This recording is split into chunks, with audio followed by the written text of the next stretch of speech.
so funny. Anybody who knew her knew she always had you laughing. Not even trying. She just had like these one-liners that just would come and you'd be like, what? And or she always made up words, but she didn't know that she was making the words. And so we were like, no. Well, growing up, what was so funny is for whatever reason we understood the words, and then when we became teens, you know, you want to become all quick-witted and knowledgeable. So now you're like, Mom, what's that word? Is that a real word? Blah blah. And she's like, you know what I'm saying, but. I just remember, even as an adult, a grown woman, I am grown, all the way grown. I couldn't say but, B-U-T-T. I'm a grown woman, I gotta say behind. Like, I'm telling the children, go in there, I'm gonna whoop your butt.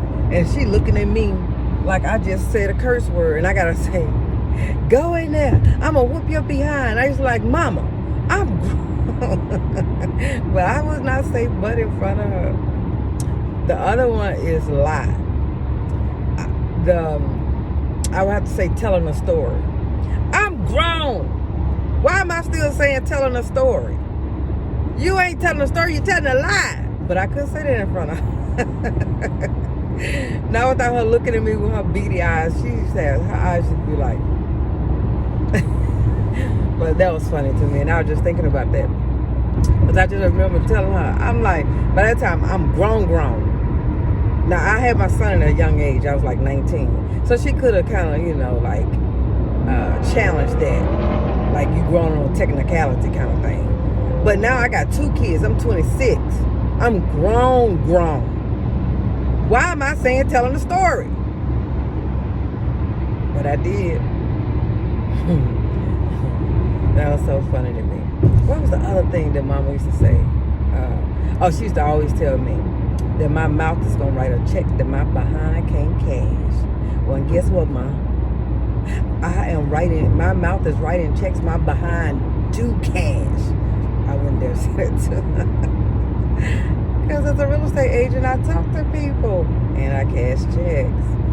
But anywho, I did tell her that one day when I became a real estate agent. I said, look, Mom. But she still used to tell me how flip I was. But that was just me driving for a moment here, and I thought about my mama.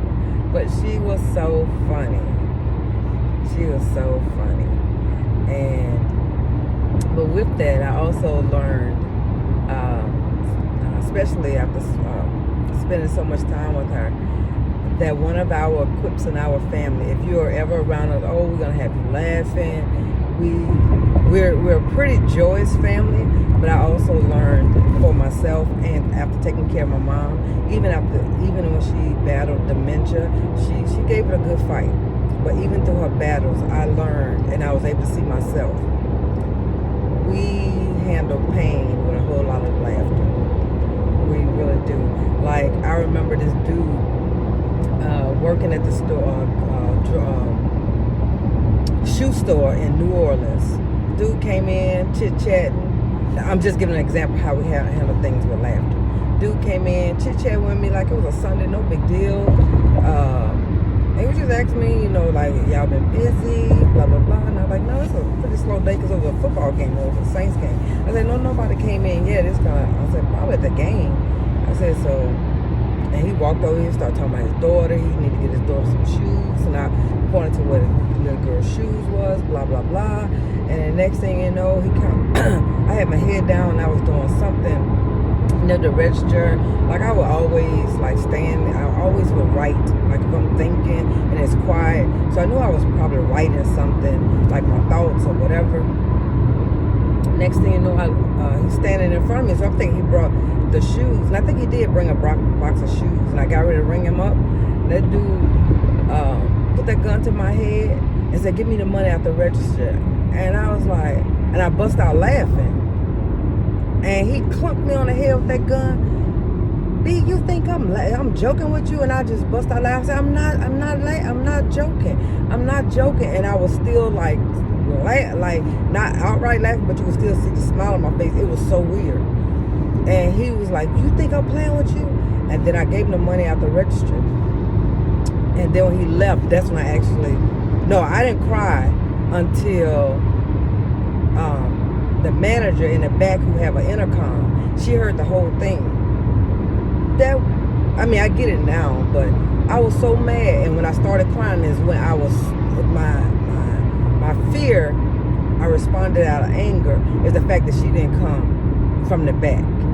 I don't know if I would have came from the back, but I was mad because you heard the whole thing, and all I knew is she didn't come from the back, and I just cried and cried and cried, and that's when I actually started crying. I think all the emotions kind of hit me then, but my initial response was laughter, and